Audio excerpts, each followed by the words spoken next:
তো গাইস আমরা এই পিকচারটা সানগ্লাসের কালার পরিবর্তন করব। তো এরকমই ঠিক। তো চলুন দেখা যাক কীভাবে সানগ্লাসের কালার পরিবর্তন করতে হয়। তো ফার্স্ট টাইম আমাদের যেটা করতে হবে, এই টুলসটা থেকে আপনাদের অবশ্যই কুইক সিলেকশন টুলটা সিলেক্ট করতে হবে। তো যাই হোক, সিলেক্ট করবো গ্লাসটা আমরা। তো এটা মাইনাস আসতে পারে, প্লাসে ক্লিক করে দিবেন। তো এটা ক্লিক করে নেবেন, তো এইভাবে সিলেকশন নেবেন। তারপর এটা তো বাড়তি অংশ যেটা আসে মাইনাস করে দিবেন। তো যাই হোক, হয়ে গেছে আমাদের। তো আপনারা সিলেক্ট করে দিবেন, এখানে সিলেক্ট থেকে মডিফাই, তারপর এক্সপ্যান্ড, তারপর 1 করে দিবেন। ওকে, দেন আপনাদের এখন কি করতে হবে, একটা লেয়ার নিতে হবে, ফাঁকা লেয়ার।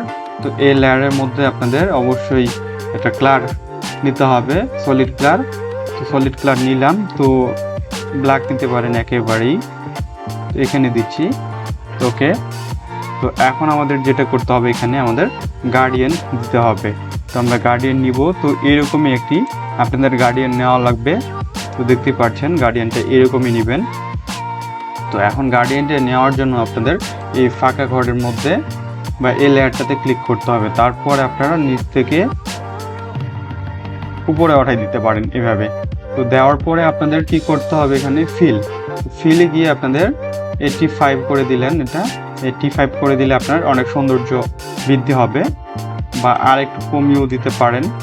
তো আপনার ইচ্ছা মতো এটা করে নেবেন। তো দেখুন, আমরা যদি দেখি কালারটা একেবারেই পরিবর্তন হয়ে গেছে। আপনারা চাইলে আলাদা কালার নিতে পারেন যে কোনো। তো আশা করছি ভিডিওটা ভালো লেগেছে। ধন্যবাদ।